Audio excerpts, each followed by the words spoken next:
سیدنا حضرت ابو سعید خدری رضی اللہ تعالی عنہ سے روایت ہے، فرماتے ہیں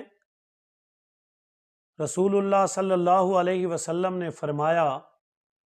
جس کا مفہوم یہ ہے کہ میرے دو معجزے ایسے ہیں جو قیامت تک جاری رہیں گے، ان میں سے ایک تو قرآن مجید ہے اور دوسرا معجزہ جمرات کے اوپر پھینکی جانے والی وہ کنکریاں ہیں جو ہر حاجی وہاں 7 کنکریاں مارتا ہے، اور اسی طرح لاکھوں کی تعداد میں وہ حاجی وہاں آ کر کنکریاں پھینکتے ہیں، اور یہ سلسلہ اسی طرح چلتا رہتا ہے۔ پھر آپ کو اس بات کا علم ہے کہ وہ کنکریاں جو استعمال ہو چکی ہیں انہیں دوبارہ اٹھانے کی ضرورت نہیں، اجازت نہیں، وہ کنکریاں دوبارہ استعمال نہیں ہو سکتی، کنکریاں نئی لانی پڑتی ہیں، اور ہر حاجی نئی کنکریاں لا کر وہاں استعمال کرتا ہے، جمرات کے اندر شیطان کو مارتا ہے۔ اب دیکھیں، یہ لاکھوں کی تعداد میں حجاج اکرام،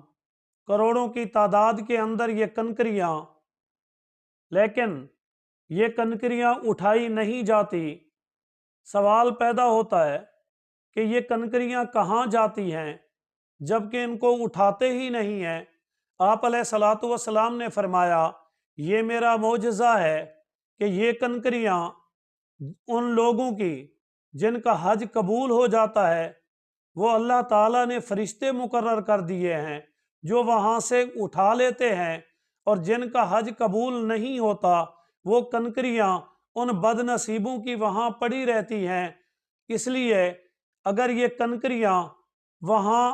معجزے کے طور پر اللہ تعالیٰ فرشتوں کے ذریعے نہ اٹھواتے تو پھر یہ پہاڑ بن چکے ہوتے، وہاں بہت بڑے پہاڑوں کی شکل ہوتی، لیکن اللہ تعالیٰ نے معجزے کے طور پر یہ حضور علیہ الصلوۃ والسلام کی امت کے لیے اتنا بڑا معجزہ ہے کہ کروڑوں کنکریاں وہاں پر پھینکی جا رہی ہیں اور وہ اٹھائی بھی نہیں جاتی، وہ دکھتی بھی نہیں ہے، نہ کوئی اٹھانے والا ہے، نہ وہ نظر آتی ہیں، نہ وہ پہاڑ بنے ہیں، نہ وہ موجود ہیں۔ اب یہ معجزہ ہے اللہ کی جانب سے، سوائے چند کنکریوں کے جو ان بد نصیبوں کی ہیں اور وہاں پڑی ہیں۔ دعا کریں اللہ تعالی ہمیں حج نصیب فرمائے اور ہمارے